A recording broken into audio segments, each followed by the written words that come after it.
If you are new to Elementor, you might have difficulties while editing your sections and columns. You have here a variety of options that you can use for customizing your sections and columns, but if you don't know how to use them, then this video is for you.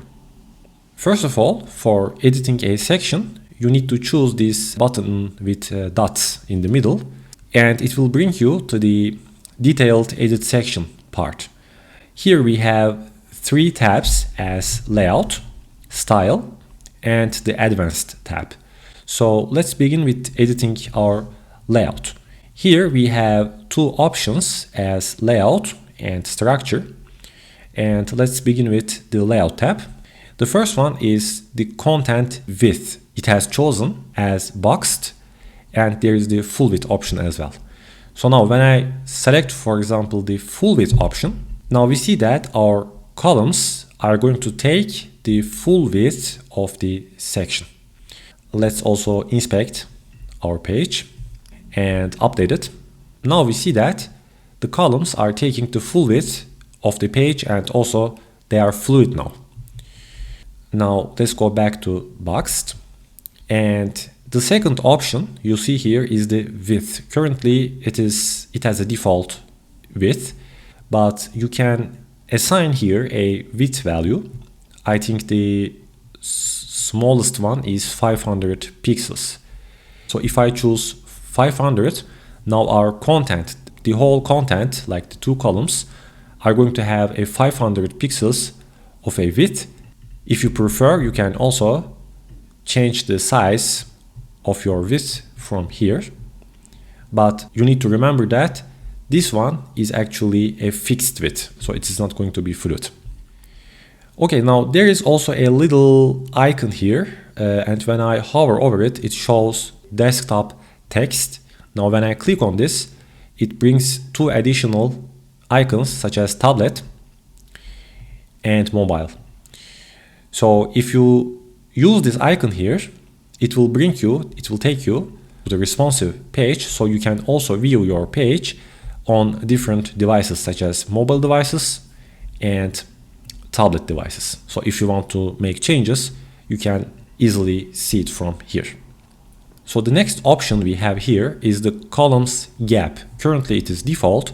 Now this one adds some inner spacing inside the columns. So if I change this, for example, from default to no gap, it will remove the empty space. Or if I give some extended gap, then as you can see, it will give some space within the columns. You can also have a wider option, and also a custom option, which you can assign your own empty spaces within your columns. And these options here are the units. 45 means 45 pixels. If you choose this one, then it will be percentage, viewport height, and viewport width. But you don't have to currently worry about this one. I will make a separate video later for these units. Okay, so now the next one is the height option. Currently, the height of our section is as large as our columns. So when our columns have larger content, have more content, then the height of our columns will increase, and so does the section. But you can change this from here. If you choose fit to screen and update it, it will basically take the complete empty space of our web page. And if you choose the minimum height option, then you can assign from here a minimum height to your sections. Let's make it 500. Now this means that the minimum height of this section is going to be 500 pixels. It cannot be smaller than this, but it can be larger. If there is more content to be added to these columns, it can be more than 500 pixels. Now the next one is the column position. As you understand, it's basically the position of your columns. Currently it is on the middle, but you can change this. You can switch them to the top or to the bottom, or you can stretch them, which takes the full height of your sections. The next one is vertical align, which is going to align the content inside your columns in a vertical destination. Currently it has the default option, but you can change this to middle, to space between, or to space around. So what this does is that it basically aligns the content inside your columns. But if you change this position, for example, to middle, then since there is not enough space, this is not going to work.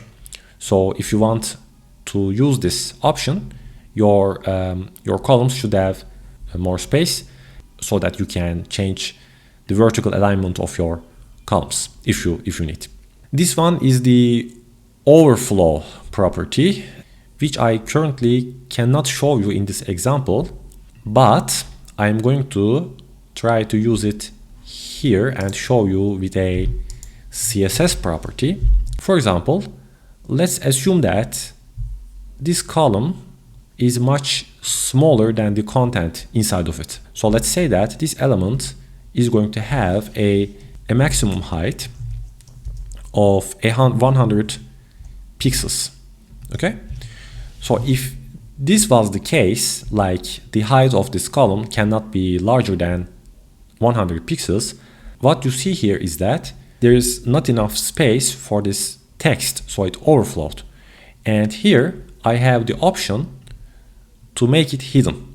Okay, and what this does is that it basically adds a new rule here, overflow, and basically hides it. So when the content is larger than the box here or the column here, then it will be hidden.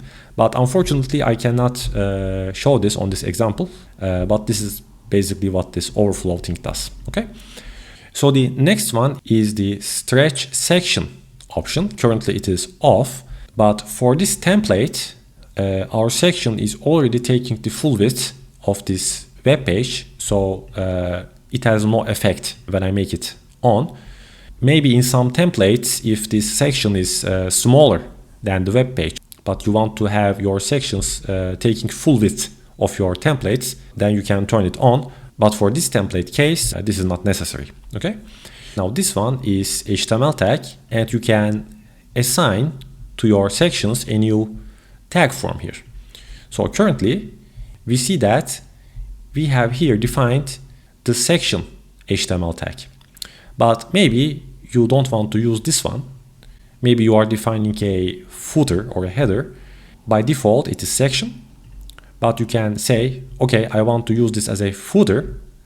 Then you can change this to footer, update it, come back here, and now it has changed, the HTML tag has changed to footer. So basically from here you can, if you are not happy with your HTML tag, you can change it from here, but by default it will be a section.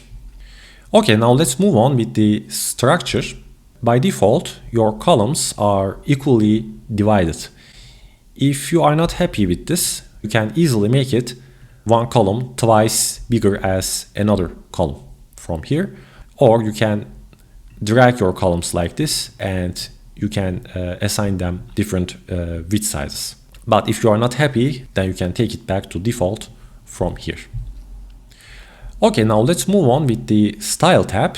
As some advanced editing, you can add some properties to your columns, to your content, and to your sections.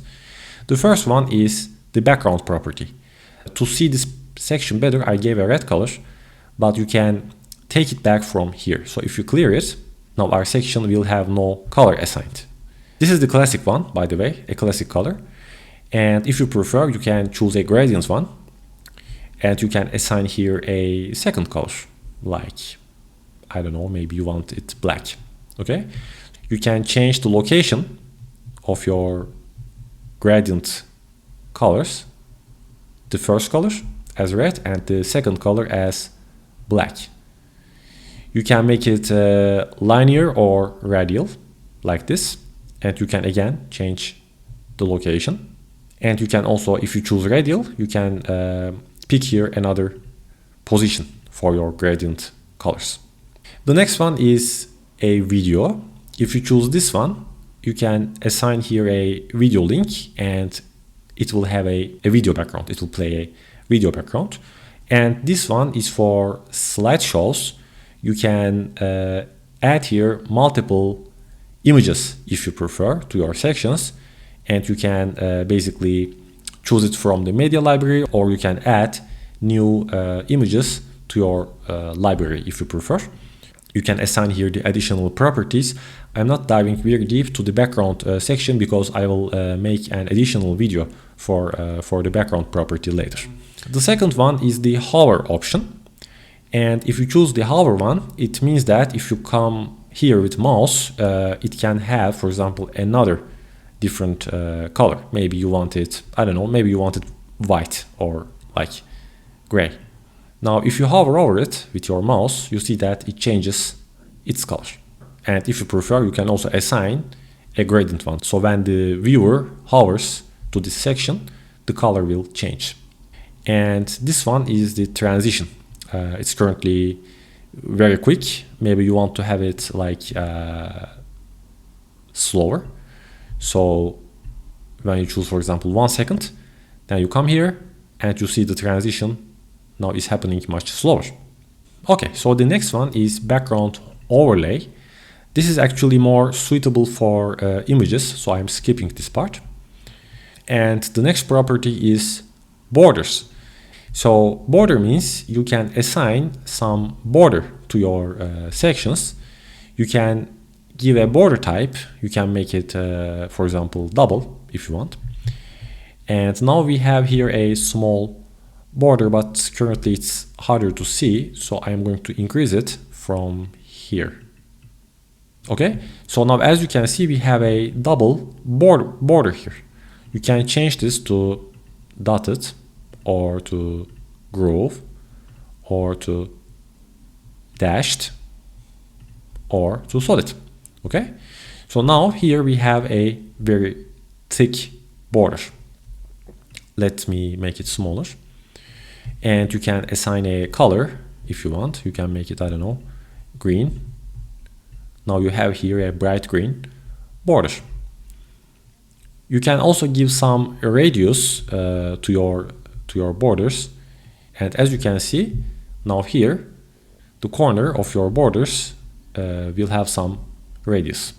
You can also assign a box shadow by clicking on this one. Let's give, for example, a blue box shadow. Let's choose the blue one. If you choose, for example, vertical, you see that we now have a little box shadow. You can also make it more blurry or less blurry, however you like. And you can use the spread option to make it larger or smaller. And this is the outline, which gives the box shadow to the out of the section. If you want, you can also make it inset, so your box shadow will grow inside of your sections. This is also possible. The next one is the shape divider option. Now when you choose this one, you can add basically shapes to your sections. Currently we have none. You can choose clouds, for example, and you can assign your shapes a color. Maybe you want black, or I don't know, white or gray maybe. And you can assign a height, like how large you want to have your clouds. You can flip it like this, or you can invert it like this, or you can bring it to front, which basically also gives the shape looking to your columns as well. But if you make it off, then it will stay on the background. And if you want, you can also add some shapes to the bottom of your sections like this. Okay. And our final style option is typography or typography. I don't know how you read it. And you can here assign basically colors for your content, like the heading colors is for your titles. You can change it to white, and it basically assigns white color to all of your heading content or your title content. You can assign also for your text color and for your link and link hover colors. Currently we don't have any links, but if you add some links to your text, assign here some automatic color for your links. And you can also align your text, but I think it's not working. I think currently somewhere it is being overwritten, like here exactly. Now the element is currently overriding it, so that's why if I go back to this style tab, I cannot change it because the widget alignment is overriding it. So just be careful with that, okay? Next tab is the advanced tab. Now here you also have some different options, some advanced editing options for your sections and for your columns. The first one is you can add margins and paddings to your sections. Now if you look carefully, you see that the right and the left margins are disabled, but you can only give a top or a bottom to your sections. What a margin does is that if you assign, let me show it from here. Now here is our box model, okay? Now this is our section as a box. Let me update it. I forgot to update it. Okay, now as you can see, the blue part is the content. Now the padding part is actually the space between the content and the borders of your box. Now currently we have a 12 pixels of border assigned here, but our padding is 0. Now if I want, I come back here and I can give some padding. If I give some padding, now it will give some space inside of our section, okay? So now we have like a 50 pixels of padding from all sides, and if you disable this option, then the values won't be linked, so you can assign them manually from each side however you like. Now let's update it, and now what we see here is that we have a 50 pixels assigned as paddings. So we have assigned a 50 pixels, there's some space inside of our box, and the margins are the space outside of the box, outside of our section. And since it is taking full width, we cannot assign the right or the left part, but we can assign a top and a bottom. So suppose that we have here another section, and if you add some margin, it will basically give some space between your sections. And the z-index decides which element comes to the front of another element. I have explained this in detail in another video, so you can check that out, because unfortunately I cannot show it here currently. Okay, the next one is motion effects. And what this does is that it adds here a small animation. So when the user first comes to your website, like this, let's update it. And when you land to your website for the first time, you see that a little nice animation appears for your section. You can also change the duration, like make it slower or make it faster, and you can delay it like milliseconds if you need. And the next advanced option is responsive. Now you can add here some additional options for your responsive design. For example, you may want to reverse your columns for tablet, and if you choose this as yes and you choose the tablet option, now we see that our blue and our black columns have reversed. Or you can say that let's hide these columns on tablet, and if you do this, also the section as well, so it completely hides the section and the columns on the tablet mode.